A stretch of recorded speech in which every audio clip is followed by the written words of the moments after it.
Olá! Eu gostaria de trazer hoje para as nossas reflexões uma história que me marcou na minha infância. Eu gosto muito de ler e esse foi um dos primeiros livros que deixaram uma marca muito especial em minha memória, tanto que ele me acompanha até hoje e de vez em quando eu volto a reler essa história infantil que parece que foi escrita, na verdade, para gente grande, para os adultos. Eu estou falando do livro O Pequeno Príncipe. É minha homenagem a ele, esse pequeno príncipe que me acompanhou. Certamente muito de quem eu sou hoje, das coisas que eu penso, da forma como eu vivo, eu tenho certeza que eu atribuo a essa obra que me transformou, que desde a minha infância me propõe reflexões riquíssimas. O seu autor, um francês, Antoine de Saint-Exupéry, ele viveu pouco. Ele viveu entre os anos de 1900 e 1944. Era um aviador, mas também um escritor, filho de condes. Tinha essa educação polida, uma mente realmente brilhante, mas no sentido profundo. Nem tanto de cultura, mas de grandes e profundas reflexões. Escreveu vários livros de relatos, porque era um jornalista.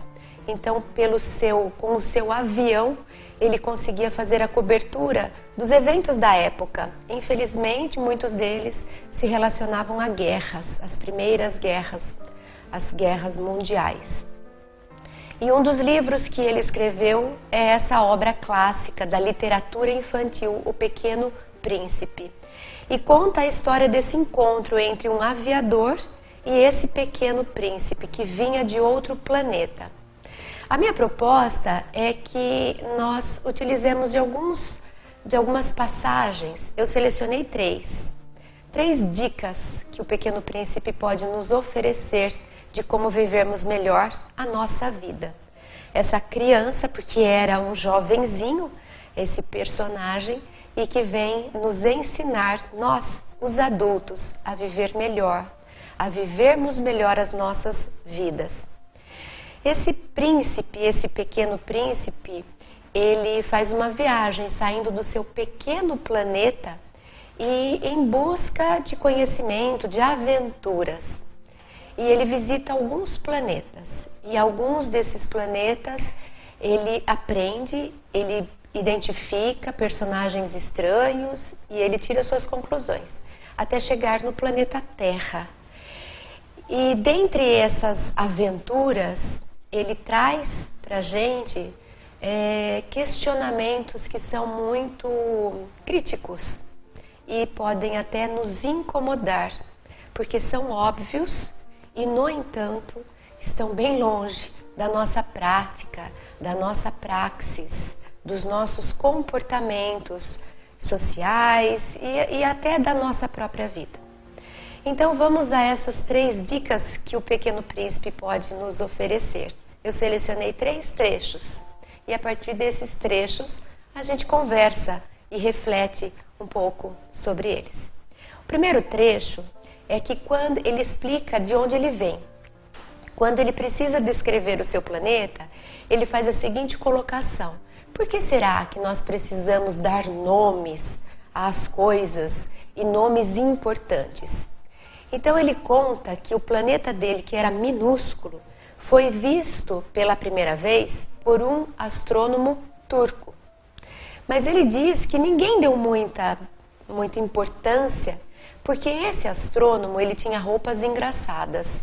E pessoas com roupas engraçadas não recebem crédito. Nós temos padrões e valorizamos quem se enquadra nesses padrões.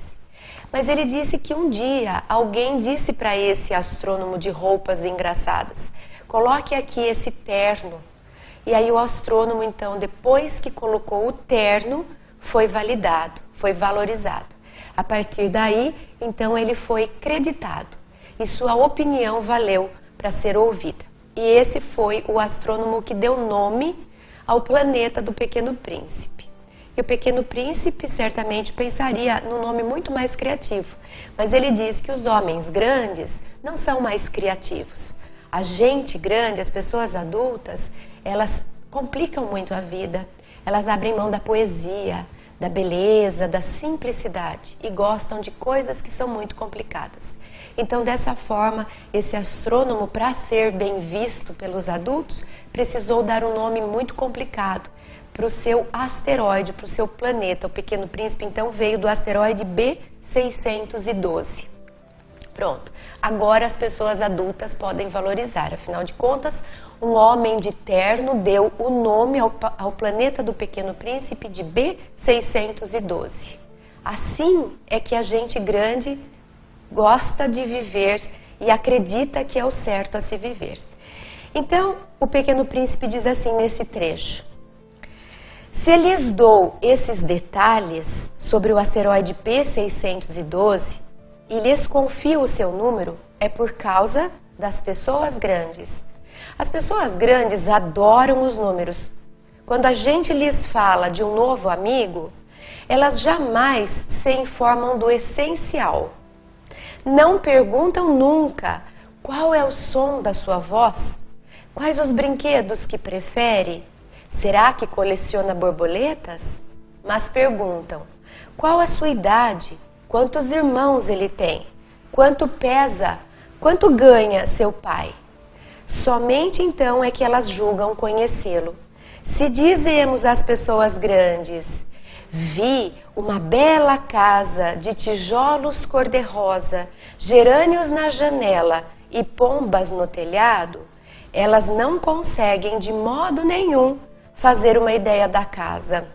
É preciso dizer-lhes: vi uma casa de 600 contos. Então elas exclamam: oh, que beleza!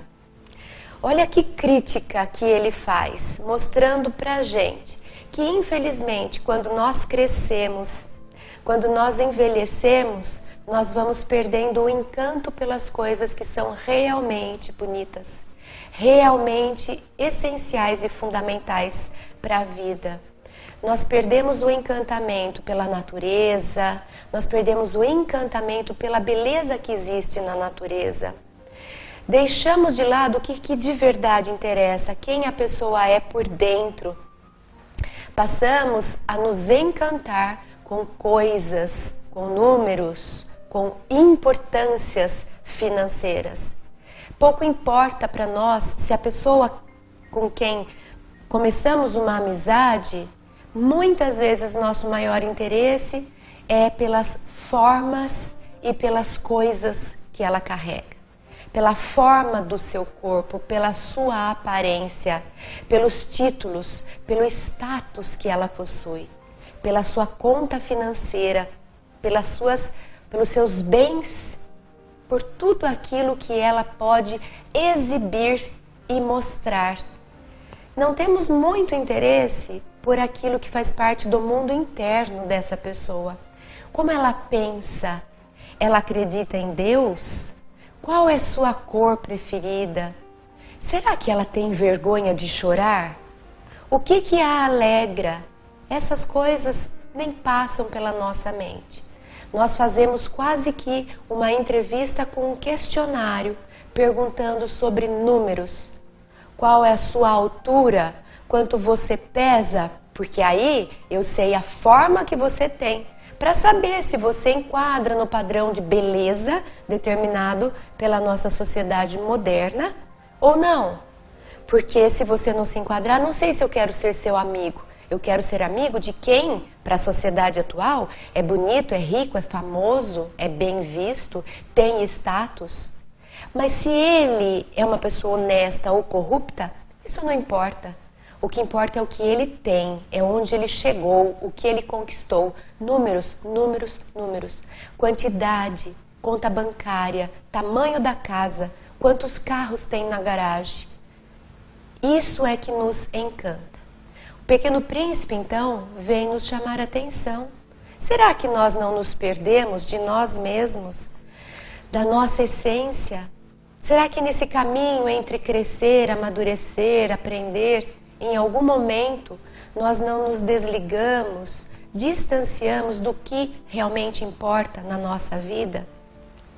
Será que, de fato, tínhamos essa ideia de nos encantarmos com coisas, correndo atrás, perdendo a paz de espírito, a alegria de viver, somente para alcançar, conquistar, ter, possuir, fazer inveja, impressionar? Essa ansiedade pelo ter, pelo parecer, pelo chamar a atenção. Pequeno Príncipe vem nos convidar a contemplar o belo. E o belo muitas vezes está na natureza, no natural. Será que precisamos ter dinheiro para fazer uma longa viagem e ficar num hotel muito chique? Será que devemos gastar energia, saúde e paz correndo como loucos para conseguir 10 dias de férias num desses hotéis? E os outros 350 e poucos dias do ano? Tormentados, atormentados, será que vale a pena? Segundo o Pequeno Príncipe, nós poderíamos subir, por exemplo, no alto de uma montanha, nós que vivemos aqui numa região montanhosa, poderíamos subir no alto de uma montanha no final da tarde para assistir o espetáculo do pôr do sol. E poderíamos estar ali sem nos preocuparmos com números, com quantidades, com posses, mas simplesmente relaxando e nos conectando com a natureza. O espetáculo do pôr do sol, ele toca na nossa alma. Ele nos traz uma alegria que não é essa alegria de festas, de raves que duram mais do que um dia. É uma alegria que pacifica, que gera saúde, que gera bem-estar. Uma amiga ontem me disse assim, uma amiga muito querida: Cris, quando você ouvir os pássaros cantando, lembra que eles estão conversando com Deus. É assim que eles louvam o Criador, a natureza. Eles amanhecem o dia cantando, eles encerram o dia cantando.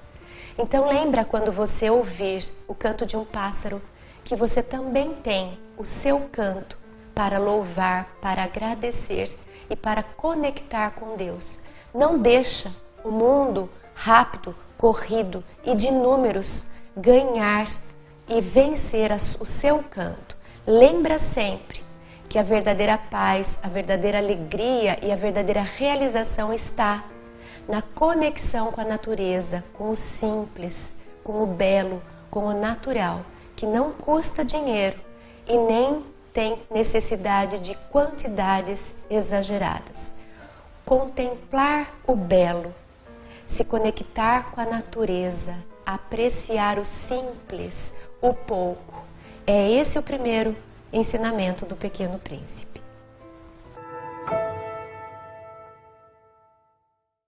A Editora Frater conta com livros que trabalham reflexões sobre alegria, saúde e bem-estar, além de temas relacionados ao espiritismo.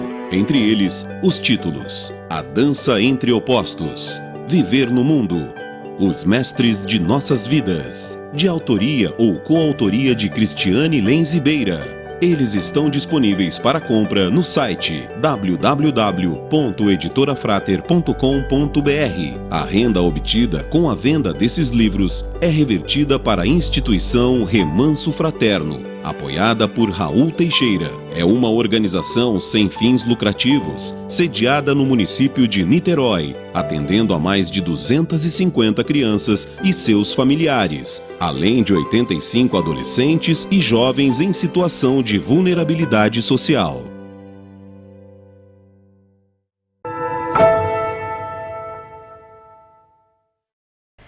Estamos conversando sobre essa obra literária infantil, O Pequeno Príncipe, de Antoine de Saint-Exupéry, um francês, jornalista, aviador, que deixou para a gente essa obra clássica, que apesar de ter sido escrita nesse ambiente infantil, é grande ensino para nós, os adultos. O Pequeno Príncipe traz muitos ensinamentos. É uma obra que merece ser lida de vez em quando, até por nós, adultos. nós estamos trazendo alguns trechos para pensarmos a respeito, para conversarmos um pouco com a opinião desse pequeno príncipe, que é muito mais maduro e reflexivo do que a grande maioria das gente grande, das pessoas grandes, como ele costuma dizer. Um segundo trecho do livro que eu trago é este. É preciso que eu suporte 2 ou 3 larvas se quiser conhecer as borboletas. Dizem que são tão belas. Do contrário, quem virá visitar-me? Tu estarás longe. Quanto aos bichos grandes, não tenho medo deles. Eu tenho as minhas garras. Essa fala é da Rosa do Pequeno Príncipe. Quando ele vai sair em viagem do seu pequeno planeta em direção a outras aventuras, ele deixa a sua única rosa, que era a sua amiga preferida. E ele conta dessa rosa. Essa rosa ela era um pouco vaidosa, um pouco orgulhosa até. Ela gostava de ser o centro das atenções. O Pequeno Príncipe, inclusive, cria uma cúpula para poder protegê-la. Mas essa rosa, que ao mesmo tempo era tão sensível, tão frágilzinha, ela era também bastante de opinião e muito forte. Então, na sua despedida, quando ele explica que ele ficará fora por uns tempos e pergunta a ela como você vai se defender se eu não estiver aqui para te proteger. E ela mostra para ele os 4 espinhos que ela tinha. E diz assim, nenhum animal grande, nenhum bicho grande vai se aproximar de mim sem apanhar, sem se ferir por estar perto, por chegar muito perto. Então, fique tranquilo que eu sei me cuidar. Não sou tão frágil quanto você pensa. E aí o Pequeno Príncipe diz assim, mas e as lagartas, se elas vierem? Como que faz? Elas não podem, talvez elas comam suas folhas. E aí ela dá outro ensinamento, diz assim, de verdade as lagartas podem sim desconsiderar os meus espinhos, mas se eu não suportar 2 ou 3 larvas, lagartas, como eu conhecerei uma borboleta? Então a Rosa do Pequeno Príncipe ensina ele que ninguém é frágil, que não tenha como se defender. Todos nós temos um quê de fragilidade e um algo de força. Ninguém é só forte, como muitas pessoas acreditam. Ninguém pode só vencer. Ninguém é sempre o maior de todos. Isso é ilusão do ego. É mania de controle, ilusão de controle. A gente achar que é invulnerável, que é onipotente, que não precisa de ninguém e que é 100% autossuficiente. Esse é o maior erro, o maior equívoco do nosso ego. A gente achar que todo mundo é dispensável e que só eu mesma me basto. Isso é uma mentira. Todo ser humano tem um instinto gregário, precisa do afeto. Olha que interessante, pesquisas científicas mostram que um bebê recém-nascido, quando precisa ficar naquela UTI neonatal ou numa incubadora, uma das coisas mais importantes para que ele continue se desenvolvendo é o afeto, mais importante do que a própria alimentação. É comprovado que o bebê que recebe todos os cuidados e a alimentação, ele não se desenvolve tão bem quanto aquele que, além disso, recebe também o afeto.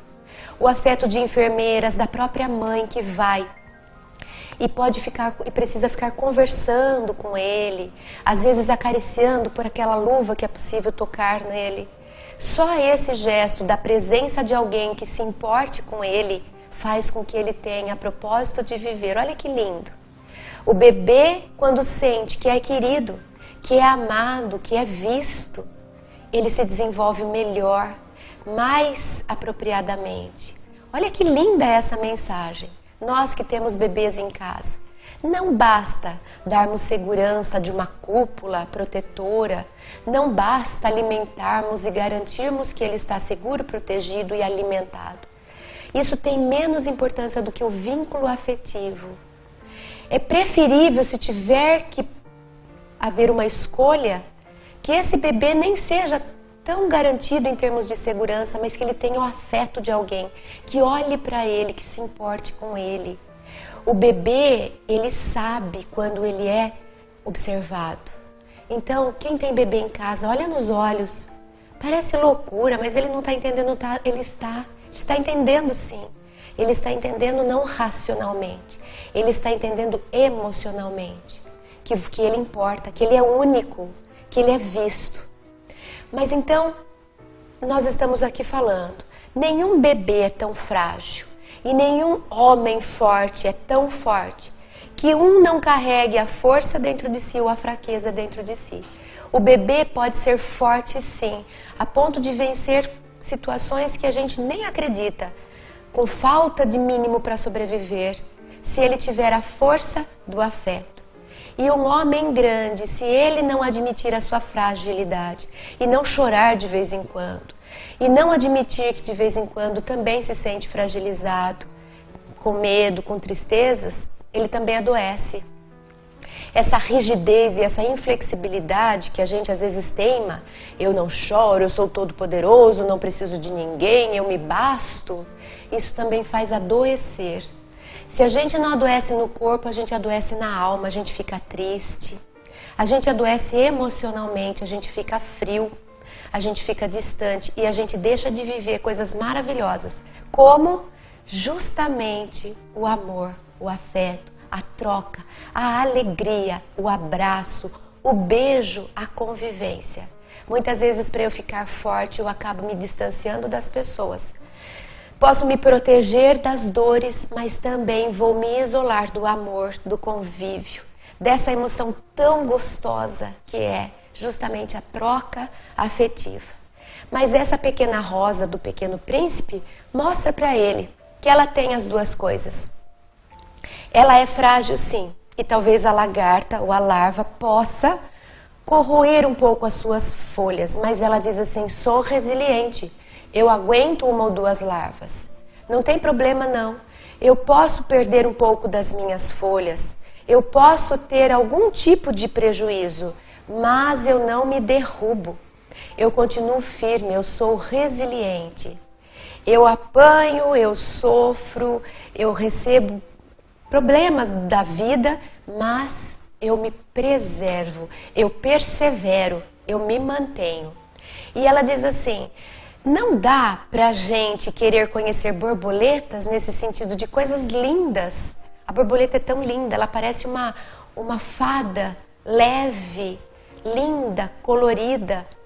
Então, para termos contato com as belezas da vida, com o colorido, com a leveza, muitas vezes vamos precisar aprender a apanhar da vida, a suportar 2 ou 3 lagartas, se quisermos conhecer as borboletas. Então, a Rosa nos deixa esse convite. Seja forte, você tem também seus 4 espinhos. Ninguém consegue te dobrar ou te prejudicar se você não quiser. Todo mundo tem sua forma de se defender, mas não se defenda tanto, a ponto de isolar as pessoas, porque quando a gente isola as pessoas, a gente fica frio, a gente fica distante, e o afeto é um dos principais alimentos para nosso desenvolvimento. Então deixa as pessoas chegarem, e se elas, como as larvas da rosa, causarem um tipo de dor ou sofrimento, não tem problema. É graças a essa resiliência de suportar as dores, as decepções e as frustrações, é que nós vamos conseguir crescer, aprender e conhecer as borboletas, ou seja, a leveza da vida, o colorido, a alegria. Então, como segunda dica do Pequeno Príncipe, nós escolhemos essa passagem da rosa. Da rosa que ensina que é preciso ter sim cuidados pelos espinhos, mas é preciso também suportar 2 ou 3 larvas se quisermos conhecer as borboletas.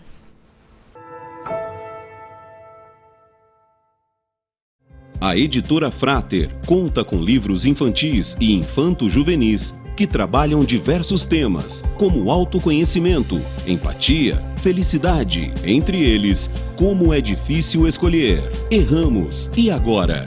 As Boas Ideias dos Meus Amigos e muito mais. Títulos de autoria de Cristiane Lenz Ribeira. Eles estão disponíveis para compra no site www.editorafrater.com.br. A renda obtida com a venda desses livros é revertida para a instituição Remanso Fraterno, apoiada por Raul Teixeira. É uma organização sem fins lucrativos, sediada no município de Niterói, atendendo a mais de 250 crianças e seus familiares, além de 85 adolescentes e jovens em situação de vulnerabilidade social.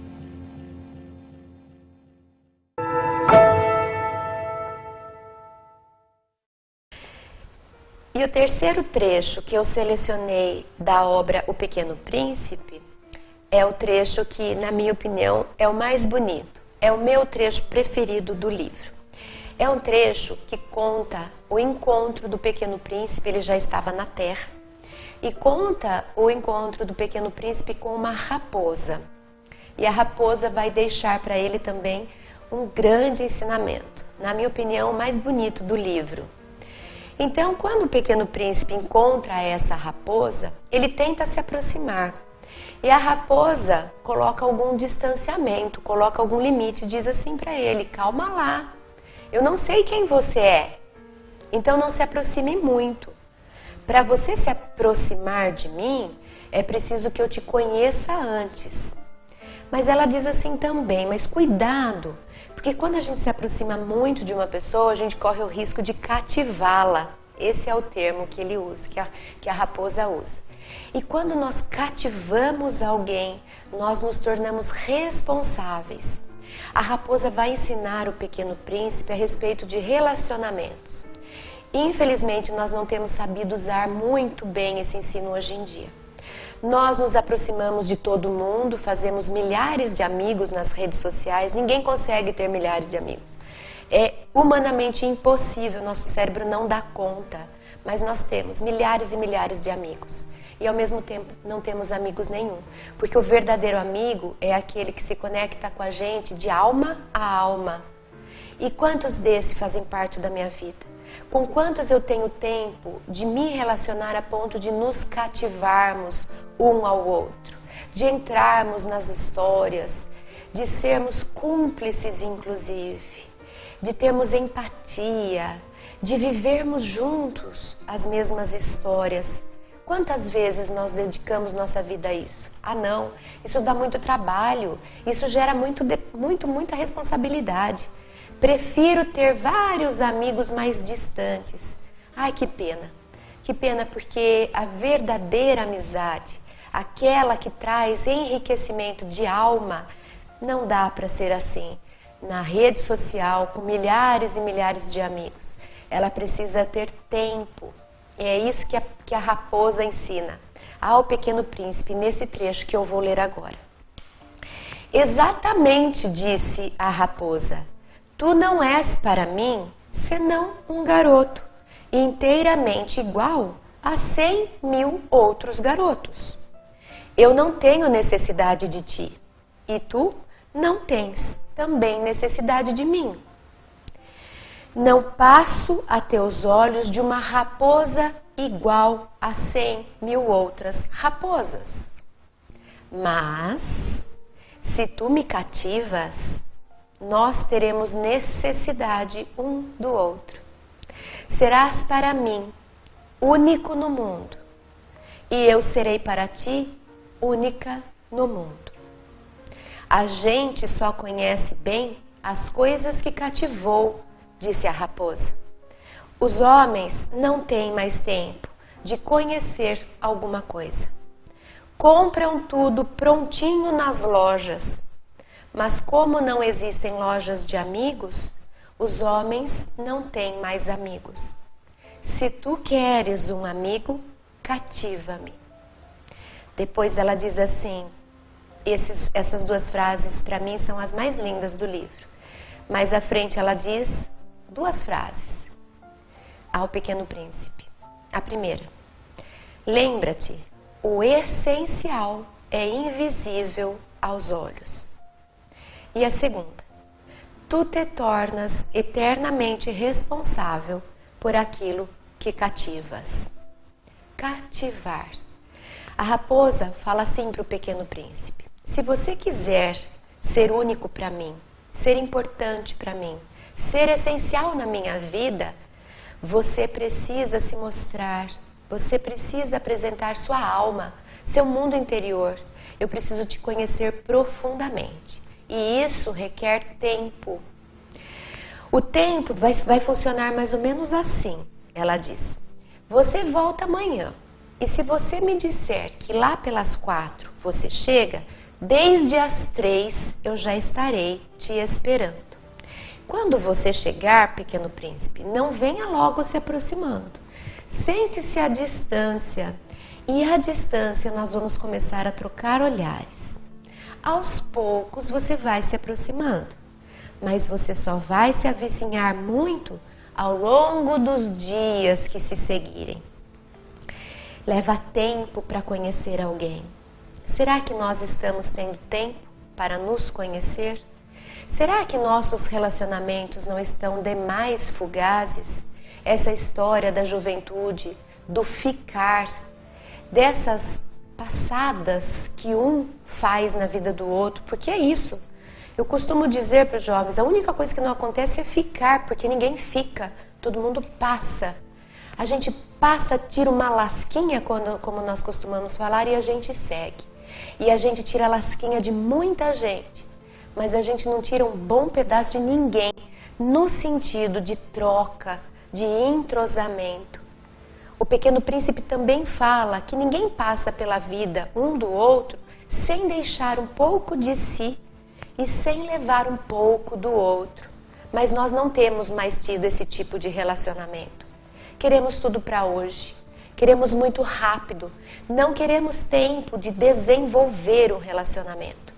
Essa mesma amiga que me convidou a lembrar que os pássaros, quando cantam, estão louvando a Deus e a natureza, ela me diz assim, ela me ensinou a respeito disso. União, casamento, namoro e qualquer outro tipo de relação é construção. É uma construção que nunca se acaba. A cada dia que a gente levanta, nós temos alguns tijolinhos para colocar. É a raposa dizendo para o Pequeno Príncipe: venha todos os dias, eu vou estar te esperando. E a cada dia que você vier, a gente se aproxima um pouquinho mais. Isso é construção. Nós queremos tudo pronto. Nós queremos que uma pessoa chegue na nossa vida pronta. Se ela mostra algum problema, algum viés que não me convém, e já não quero mais, é melhor descartar e tentar outra. Como se estivéssemos comprando um produto que não gostamos e devolvemos ou reciclamos. As pessoas não são coisas, estamos coisificando as pessoas e as relações. Cadê o cativar da nossa vida? Quem nós andamos cativando? Nem os próprios familiares, muitas vezes. Entramos em casa, almoçamos, saímos de casa, voltamos para o trabalho, chegamos em casa, ficamos hipnotizados pelas TVs, pelos celulares, dormimos. E o tempo de convivência, como a raposa com o Pequeno Príncipe, o tempo que faz com que um consiga conhecer mais profundamente o outro. Cativar, o Pequeno Príncipe pergunta: o que é cativar? E ela responde: cativar é criar laços. Será que temos laços? Quais são os laços que estamos desenvolvendo? Com os nossos familiares, com os nossos amigos? São laços de competição para ver quem ganha mais, para ver quem chega primeiro, para ver quem aparece mais na sociedade? Será que são laços de cobrança, que está sempre esperando o que o outro tem para oferecer, mas nunca se pergunta da sua parte o que você tem oferecido? Será que são laços de acusação da pessoa que vive perseguindo, apontando o dedo, mostrando o que não está bom, o lado negativo? Será que são esses os laços? Será que são laços de indiferença? De quem diz assim: eu já tenho os meus problemas, pouco me importa o que o outro está passando, ainda que esse outro seja meu próprio irmão, um filho, uma mãe. Quais são os laços que eu tenho criado? Eu tenho prazer em dizer dos laços que me unem às pessoas que são importantes da minha vida? Se eu fosse descrever esses laços, como eu o descreveria? Será que eu consigo, como o Pequeno Príncipe e a Raposa, me sentir único na vida de alguém e ter alguém a quem eu considero único na minha vida? Ou algumas pessoas que me são tão especiais que elas são diferentes das outras milhões de pessoas que tem por aí? Ou as minhas relações têm sido muito mais do mesmo sempre? Será que estamos nos perdendo daquilo que é essencial aos olhos? Porque segundo o Pequeno Príncipe, ou a melhor, a Raposa, o essencial é invisível aos olhos. Eu não vou encontrar nas aparências, eu vou encontrar no mundo íntimo, naquilo que a pessoa me faz sentir, naquilo que eu acredito que o outro é, naquilo que nós trocamos muitas vezes em silêncio, pela presença, pela convivência. Temos consciência de que quando cativamos alguém, nós nos tornamos responsáveis eternamente. Olha que lindo! Será que temos prazer em cativar alguém e nos comprometermos com essa pessoa eternamente? Ainda que precisemos revitalizar o relacionamento, tijolinho após tijolinho todos os dias, ainda que precisemos fazer reformas no nosso relacionamento, ainda que precisemos reestruturar, mas decidindo ficar junto, ou temos rompido laços para não termos o trabalho de reconquistar, de reformar, de reformular. As pessoas não são descartáveis, como nós as temos visto ultimamente. Devemos sim criar laços, isso é que é segredo da felicidade. Essas pessoas que vão estar com a gente por décadas, por uma vida inteira. E pessoas que se responsabilizarão por nós. E pessoas por quem nós também nos responsabilizaremos. Vamos criar laços profundos, vamos investir nos nossos relacionamentos, vamos nos importar com o mundo interno do outro. Vamos nos aproximar mais. Esse é um tesouro invisível aos olhos, mas essencial para a nossa felicidade.